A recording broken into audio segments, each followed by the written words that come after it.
Hello, hello! Panibagong araw, panibagong buhay at panibago na naman ang matututunan natin dito sa aking channel.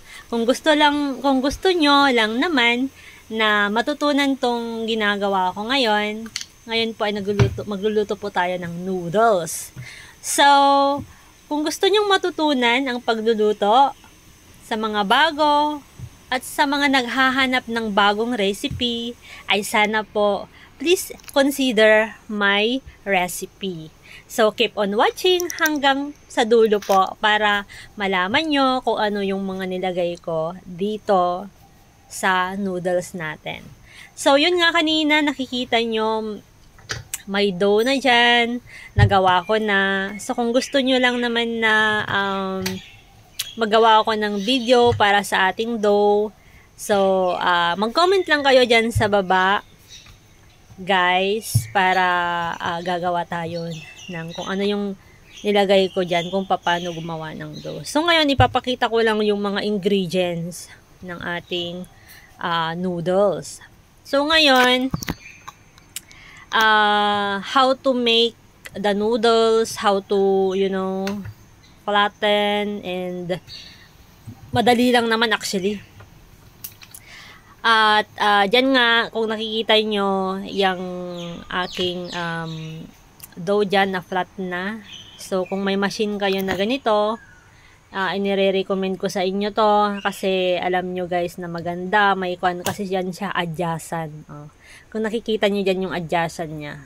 Dyan natin pina-flat yung ating dough. Tapos may adjacent yan siya dyan. And actually, itong machine na to ang maganda talaga guys. Pero, hindi ko sinasabi sa inyo na yung mga nagluluto lang po. Yung mga nagluluto na naghahanap ng machine. Actually, hindi ko tong machine. Hindi ko to ginakuan. Kaya gusto ko lang talaga tong machine na to. Kasi, pwede mong ma-flat, pwede kang gumawa ng pasta dyan, kung anong size ng gusto mo, mayroon dalawa. Dalawa lang siya, para sa pasta at para sa noodles. Yan, dyan sa dulo.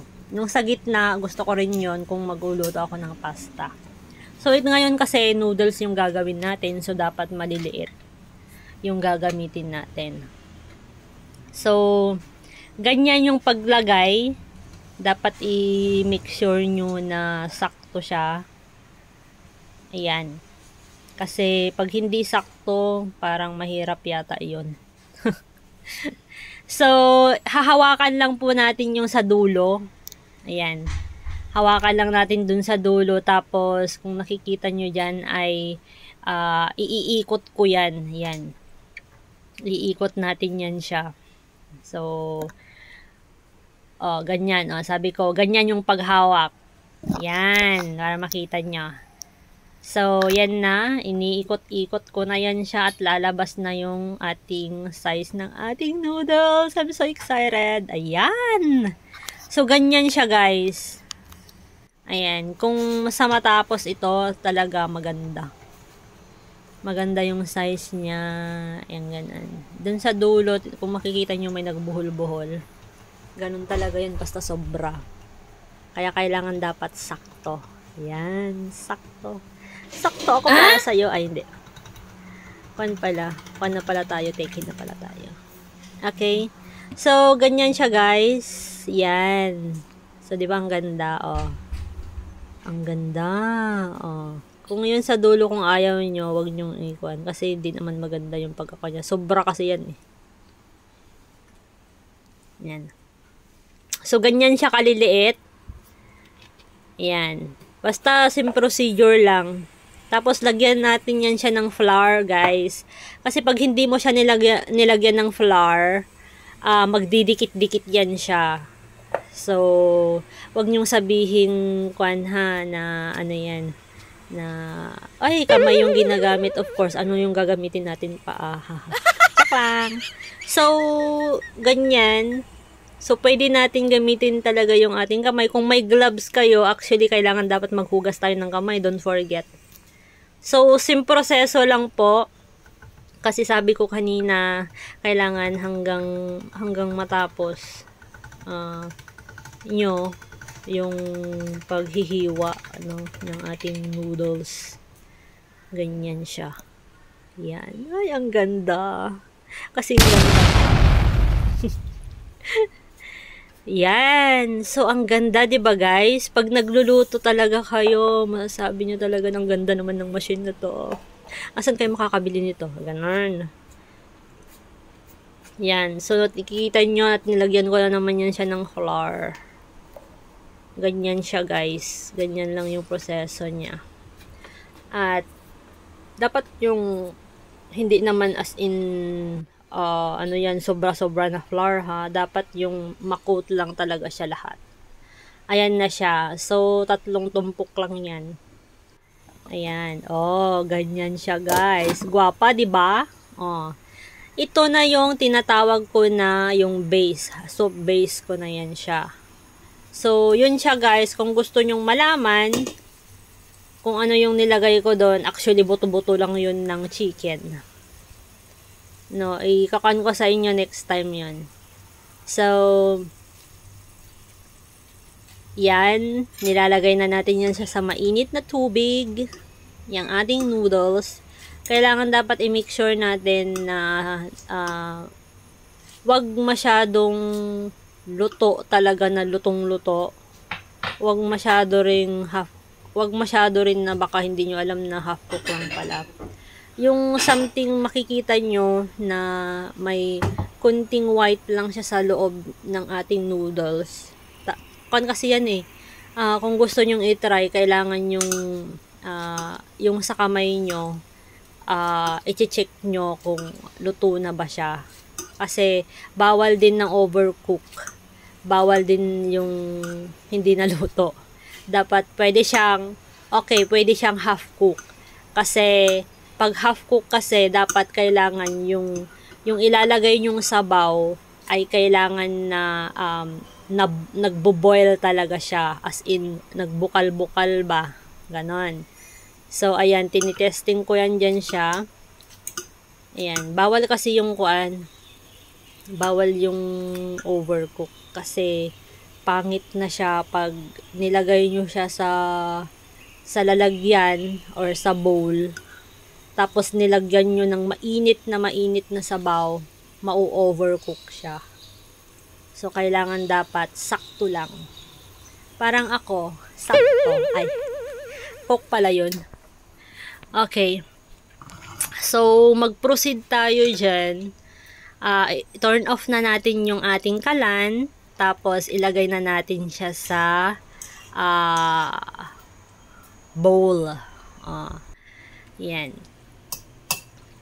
So, kailangan dapat, actually guys, kung nagluluto kayo ng noodles, 'di ba may nilagay tayong flour kanina. So, yung flour na yon pupunta yun siya sa tubig, tapos yung tubig na magti-taken na ba? Kumbaga, malapot na. So, pwede nyong i-change or pwede nyong, kung gusto nyong i-change, tapos kung pwede nyong gustong lagyan lang ng water, dagdagan nyo lang ng water. So, ito na nga yung ating mga ingredients. Kung nakikita nyo yung dyan, guys, kung nakikita nyo yung dyan yung itlog. So, yung egg natin, guys, as in, perfect. Yung itlog, perfect. Yan. Alam nyo nasabi kong perfect? Kasi, kung makikita nyo yung type ng egg, nakikita nyo yung yellow niya. So, yung yellow sa gitna, medyo basa pa.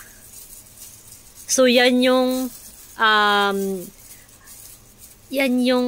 nilalagay sa ramen. So, ito guys, hindi ko siya nilagyan ng something o binabad sa toyo kasi, okay, next time, sasabihin ko sa inyo, magbababad tayo ng yung itlog para sa ramen. So, next time gagawa tayo ng ramen.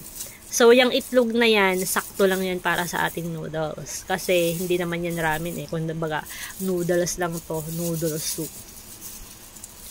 So, yung nilagay ko dyan, guys, yung chicken. Yung chicken na yan, nanggaling na yan siya dun sa ating pinakuluan na sabaw. So, yung mga buto-buto niya, yung ito, niluto ko lang ito doon para pagkaluto nung nilagay natin dyan na meat ng chicken, yung flavored niya, maiiwan dun sa sabaw na niluto natin. So, yan nga yung egg, yung garlic, fried garlic with oil, coriander, spring onion, at ito po yung binuhos ko dyan ay oil po yan ng pork. Tapos, may nilagay tayong mushroom at bok choy or pichay kung gusto nyo, kung wala kayong bok choy. Kaya maliliit lang naman yan na pichay. Ganun lang yun. At yun, yan, kulong-kulo talaga, nagbukal-bukal jud siya day. Ganon. Tapos dapat pag nilagyan nyo na ng sabaw, kailangan dapat iserve nyo kaagad at dapat alamin nyo yung kakain yan kung ready na. Kung family ba ninyo or kung nasa ibang bansa kayo, tatanungin nyo yung mga amo nyo na ready ka na ba sir, ma'am, na kumain kasi kailangan ko ng yung pagkain kasi natin kailangan i-serve straight at kailangan kainin kaagad. Yon. So may mga tao kasi na gusto nila yung mainit pa, yung bagong ahon pa na sabaw tapos kainin nila. Ganon. So tignan nyo yung noodles natin guys, ang ganda, 'di ba? Ang ganda ng noodles. Ganyan siya. Gusto nyo kung madaming sabaw or gusto nyo kalahati ilang yan, okay rin. So, ako, gusto ko talaga yung masabaw. Kaya yan. Tikman na natin. Masarap, di ba? So, itry nyo guys na magluto kayo nito.